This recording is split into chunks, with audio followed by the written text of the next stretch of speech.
Hello बच्चों, स्वागत है आप सभी का आपके अपने चैनल गॉड क्लासेस पर।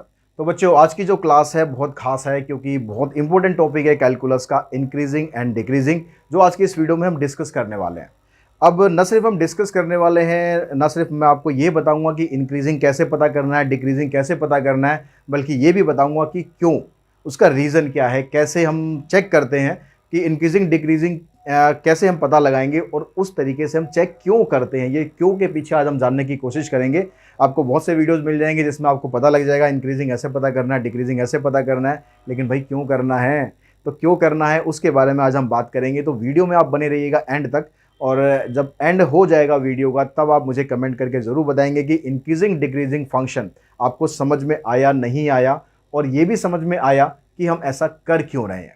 तो ये दोनों चीज़ें आपको क्लियर होगी तो मुझे कमेंट बॉक्स में ज़रूर कमेंट करके बताइए, ठीक है। अगर कोई प्रॉब्लम है तो भी कमेंट करके बताइए कि ये चीज़ आपको समझ में नहीं आई है, क्योंकि इस वीडियो के ख़त्म होने के बाद इंक्रीजिंग डिक्रीजिंग से रिलेटेड डाउट आपके दिमाग में रहना नहीं चाहिए, ऐसी मेरी कोशिश है। और आप लोगों की कोशिश होगी वीडियो को ध्यान से देख के जो मेरी कोशिश है उसको इम्प्लीमेंट करने की, और आपकी भी कोशिश ये होनी चाहिए कि भाई ऐसा कोई डाउट आपके मन में।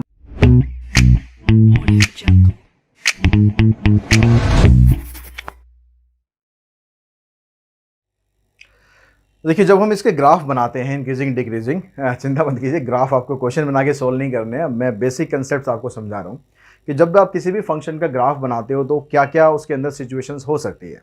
मान लो सपोज आपने ग्राफ बनाया, किसी हम एक पर्टिकुलर इंटरवल की बात करें, पूरे ग्राफ की बात नहीं कर रहे कि हम पूरा ग्राफ बनाएंगे, हम एक पर्टिकुलर इंटरवल की बात कर रहे हैं। सपोज हमारे पास इंटरवल है ए से लेकर बी तक, हम सिर्फ उस इंटरवल की बात करते हैं।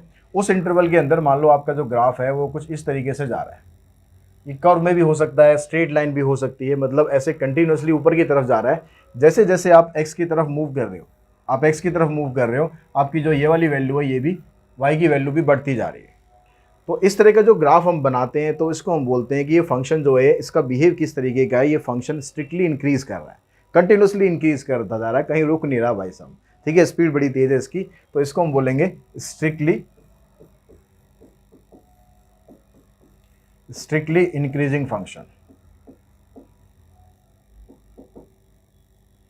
ठीक है। अब मान लो दूसरे सिचुएशन पर आते हैं कि ग्राफ जैसे जैसे आप x की वैल्यू इंक्रीज कर रहे हो, आप x की वैल्यू इंक्रीज कर रहे हो तो y की वैल्यू बढ़ तो रही है, लेकिन बढ़ते बढ़ते क्या होता है, किसी एक पोजीशन पर आकर, ठीक है, थोड़ा सा थक गया हमारा ग्राफ, थोड़ा सा रेस्ट करना चाह रहा है, तो ये यहाँ पर थोड़ी देर रेस्ट करता है। रेस्ट करने के बाद फिर थोड़ा सा रिफ्रेश होकर फिर ये वापस ऊपर जाता है। तो फंक्शन तो ये भी इंक्रीज कर रहा है कंटिन्यूसली, ये भी चल रहा है, लेकिन बीच में एक आपके पास इंटरवल ऐसा आ रहा है जहाँ पर ग्राफ आपका स्टेबल हो गया, जहाँ पर ग्राफ आपका बढ़ नहीं रहा है। तो इस तरह के फंक्शन को हम बोलते हैं इंक्रीजिंग फंक्शन, ठीक है इंक्रीजिंग, लेकिन स्ट्रिक्टली इंक्रीजिंग नहीं है, थोड़ा सा स्ट्रिक्ट नहीं है, ठीक है, थोड़ा सा लीनियंट है, चल जाएगा काम, ठीक है। अब ये इसी तरीके से अगर हम इसका रिवर्स कर दें, रिवर्स करने का मतलब है आप x की वैल्यू तो इंक्रीज कर रहे हो लेकिन y की वैल्यू डिक्रीज हो रही है, तो इस तरीके से वो नीचे की तरफ आता जा रहा है ग्राफ आपका। तो ये अब कंटिन्यूसली नीचे आ रहा है, तो इसको हम बोलेंगे स्ट्रिक्टली, ठीक है, स्ट्रिक्टली डिक्रीजिंग। और सेम सिचुएशन ऐसी होगी, भाई नीचे तो आ रहा है, अब ऐसा नहीं है कि आप नीचे आते हो तो अब थकान नहीं होती, थकान तो उसमें भी होती है। तो फिर यहाँ पर फंक्शन हमारा थोड़ा सा रेस्ट ले रहा है, फिर उसके बाद फिर नीचे जा रहा है, तो फंक्शन हमारा ये भी आ गया डिक्रीजिंग। तो ये चार सिचुएशन हमारे पास हो सकती है। अगर कोई ऐसी सिचुएशन हो कि भाई आपका जो फंक्शन है एक पर्टिकुलर इंटरवल पर कुछ पॉइंट्स पर तो इंक्रीज कर रहा है लेकिन फिर डिक्रीज कर रहा है, तो वो फंक्शन मतलब किसी भी कैटेगरी में नहीं है, उसको हम बोल देंगे नीदर इंक्रीजिंग नॉट डिक्रीजिंग। तो मेन बात है हमें समझने की इन चारों की है कि इन चारों का बिहेव जो है उसके अकॉर्डिंग आपको डिसाइड करना है कि फंक्शन आपको किस तरीके से फाइंड करना है। क्योंकि अब ग्राफ तो आपको बनाने नहीं है क्वेश्चन में, आपको डेरिवेटिव की हेल्प से फाइंड करना है कि ये फंक्शन किस तरीके से बिहेव करेगा, कब स्ट्रिक्टली इंक्रीजिंग होगा, कब स्ट्रिक्टली डिक्रीजिंग होगा, या खाली इंक्रीजिंग या डिक्रीजिंग होगा। तो आप जो पहले वाला केस है उसको समझो ध्यान से। अगर मैं यहाँ पर एक पॉइंट ले लूँ कहीं पर भी, मैं सपोज एक पॉइंट ले लेता हूँ, तो मैंने एक पॉइंट ले लिया, इससे ले लेते हैं हम, ठीक है। तो एक पॉइंट मैंने यहाँ पर लिया। अब इस पॉइंट पर अगर मैं कोई टेंजेंट ड्रॉ करता हूँ, इस पॉइंट पर अगर मैं कोई टेंजेंट ड्रॉ करता हूँ तो ये टेंजेंट आ गया इस तरीके से, ये टेंजेंट आ गया, ठीक है। अब इस टेंजेंट को जब मैं यहाँ पर एक्स एक्सिस के साथ क्रॉस कर रहा हूँ तो यहाँ पर जो एंगल बनेगा ये एंगल आपका हमेशा 90 डिग्री से कम आएगा अगर ये वाला केस होगा तो एंगल 90 डिग्री से कम आने का मतलब क्या है कि जब हम स्लोप निकालते हैं तो स्लोप में एक फार्मूला होता है स्लोप निकालने का tan थीटा का।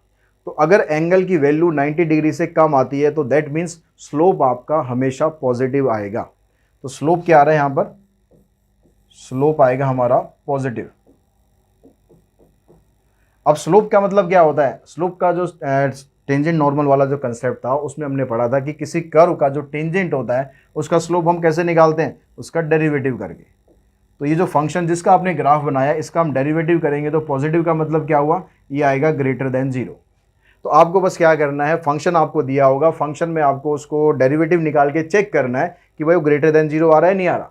अगर ग्रेटर देन 0 आ रहा है तो इसका मतलब फंक्शन स्ट्रिक्टली इंक्रीज कर रहा है, आपको ग्राफ बनाने की ज़रूरत नहीं पड़ेगी। कंसेप्ट समझ में आ गया कि आपको क्यों 0 के बड़ा ये फंक्शन लेना है। अब आ जाते हैं हम इस सिचुएशन पर।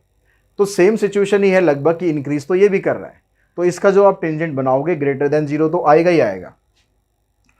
तो इसका जो स्लोप आएगा वो ग्रेटर देन 0 तो आएगा ही आएगा। लेकिन ये वाला जो इंटरवल है, ये वाला इंटरवल, अगर मैं यहाँ कोई टेंजेंट ड्रॉ करता हूँ तो ये जो टेंजेंट है यही आएगा। तो ये टेंजेंट क्या आएगा, इसके पैरेलल आ रहा है। तो जब इसके पैरेलल आता है तो उस केस में हमारा स्लोप क्या होता है, वो 0 के बराबर हो जाता है, यानी एफ डैश एक्स आएगा ग्रेटर देन और इक्वल्स टू 0। यानी यहाँ पर इक्वल्स टू का साइन भी आ जाएगा। अगर इक्वल्स टू का साइन आ गया दैट मीन्स फंक्शन इंक्रीज कर रहा है, और सिर्फ ग्रेटर देन का साइन आया तो फंक्शन स्ट्रिक्टली डिक्रीज कर रहा है और स्ट्रिक्टली इंक्रीज कर रहा है। डिक्रीजिंग का केस अब उसके बाद हम डिस्कस करते हैं। ये दोनों आई थिंक समझ में आ गया आपको किस तरीके से करना है। अब यहाँ पर, अब इस पे भी मान लो मैं एक ये पॉइंट ले लेता हूँ।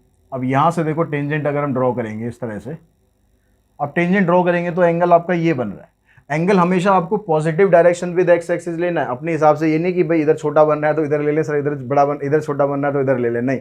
एंगल आपको हमेशा positive direction with x axis लेना है, इसलिए यहाँ वाला एंगल हमने इधर लिया है और उधर वाला एंगल भी इधर ही लेना है। तो ये जो एंगल आएगा आपका आएगा greater than 90, greater than 90 less than 180, मतलब सेकंड क्वाड्रेंट। अब आप कोर मैथ्स में है तो क्वाड्रेंट के हिसाब से समझ जाएंगे, अप्लाइड मैथ में है तो आप इतना ध्यान रखें कि ग्रेटर देन 90 अगर आता है तो उस केस में स्लोप नेगेटिव होता है। अब स्लोप नेगेटिव होने का मतलब क्या हुआ, जो एफ डैश एक्स है ये आएगा आपका लेस देन 0।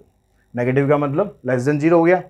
अब डिक्रीजिंग आ गया, डिक्रीजिंग में क्या होगा, सेम चीज़ आएगी कि इस यहाँ पर ये वाला जो पार्ट है इस पर स्लोप आपका 0 हो रहा है तो एफ डैश एक्स निकालेंगे, ये आएगा आपके पास ग्रेटर देन इक्वल्स टू 0। तो उस केस में फंक्शन आपका डिक्रीजिंग हो जाएगा।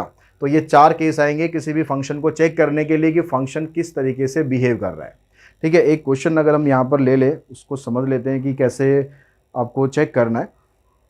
ठीक है, छोटा सा क्वेश्चन लेते हैं कि बाकी हम एक्सरसाइज में क्वेश्चन करेंगे। जैसे यहाँ कहता है कि भाई फंक्शन आपके पास है एफ एक्स ए एक्स प्लस बी, और डोमेन आपको क्या दिया हुआ है, is strictly increasing if and only if A is greater than 0।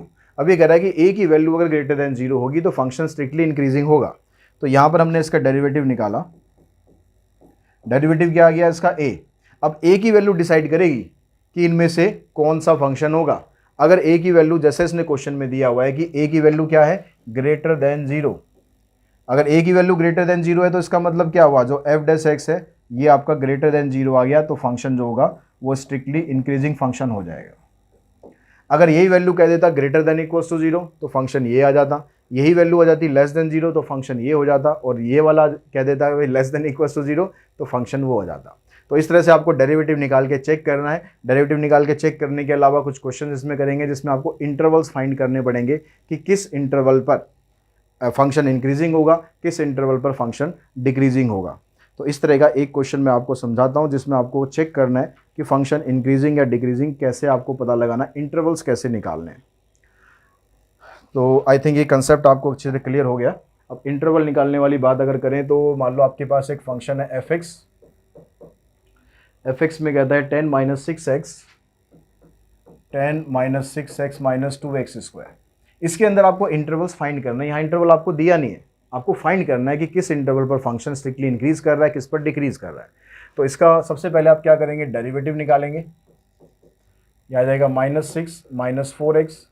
अब डेरिवेटिव निकालने के बाद इंटरवल्स निकालने के लिए आपको x की वैल्यू चाहिए। x की वैल्यू क्या होती है, क्रिटिकल पॉइंट्स होते हैं। क्रिटिकल पॉइंट्स कैसे निकालते हैं, जैसे पिछली एक्सरसाइज में भी हमने डिस्कस किया था।